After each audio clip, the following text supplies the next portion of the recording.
আমি doctor শাহিলী Ahmed Sweety, medicine এবং kidney specialist, একাগ্রাতে আছি কনসালটেন্ট হিসেবে। প্রতি বুধবার আমি এখানে বসছি। অ্যাডভান্সমেন্ট অফ টেকনোলজিতে কিডনি বিষয়ক রোগের জন্য বিভিন্ন ধরনের কিডনির রোগ রয়েছে, যেমন ধীর গতিতে কিডনি বিকল, আকস্মিক কিডনি বিকল, কিডনিতে পাথর, কিডনি রোগের সাথে লো ব্যাক পেইন। আর এই সমস্ত কিডনি রোগীদের প্রায়ই অস্টিওআর্থ্রাইটিস থাকে, কারণ ক্রনিক কিডনি ডিজিজ হয় যারা একটু এজেড পেশেন্ট, তাদেরই বেশি দেখা যায় ইনসিডেন্স। তবে কম বয়সী লোকদের যে হবে না এমন কোনো কথা নেই, যে কোনো বয়সেই ধীর গতিতে কিডনি বিকল বা আকস্মিক কিডনি বিকল হতে পারে। আমরা জানি যে কিডনি বিকল হলে বিভিন্ন ধরনের পেন হয়, বিশেষ করে ডায়াবেটিক পেশেন্টদের ক্ষেত্রে নিউরোপ্যাথিক পেন হয়, অনেকের প্ল্যান্টার ফ্যাসাইটিস থাকে, মহিলাদের ফাইব্রোমায়ালজিয়া থাকতে পারে। এছাড়া আমরা প্রায়ই দেখি যে লো ব্যাক পেনের পেশেন্টরা আসে।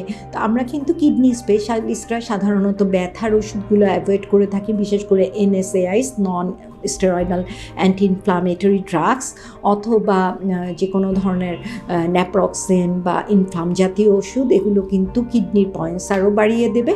সো আমি আশা করছি এই সমস্ত ব্যথা কমানোর জন্য আমি দেখেছি একাগ্রাতে একেবারে লেটেস্ট মেশিনগুলো এসেছে, টেকনোলজিগুলো এসেছে। এর মধ্যে যেমন laser boot therapy, which is very effective for the diabetic neuropathy patient, diabetic nephropathy patient, because এগুলো ব্যথা কমায়, নিউরোপ্যাথিক পেনগুলো, লো ব্যাক পেন কমায়। পায়ে প্রচণ্ড ব্যথা হয় ডায়াবেটিক পেশেন্টদের, মানে পায়ের তলা ব্যথা হচ্ছে, হাত পা কামড়াচ্ছে। ইভেন দো অস্টিওআর্থ্রাইটিস পেশেন্টদের ক্ষেত্রেও কিন্তু এই ভ্যাকুয়ার্ক এবং লেজার বুট থেরাপি, রিবিল্ডার অত্যন্ত কার্যকর ভূমিকা রাখছে। আমি দেখি প্রায়ই পেশেন্টরা এসে আমার কাছে বলছে যে এগুলো খুব ভালো কাজ করছে। কারণ বাংলাদেশের আগে আমি বিভিন্ন চেম্বারে সম্পৃক্ত আছি, বিভিন্ন ধরনের কাজ করছি।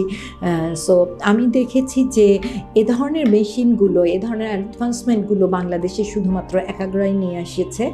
এবং আমার মনে হয় রোগীরা যদি আসেন, একাগ্রাতে এসে যোগাযোগ করেন, ডেফিনেটলি এই ফ্যাসিলিটিসগুলো পাবেন। আপনারা ভালো থাকবেন, সুস্থ থাকবেন। ধন্যবাদ।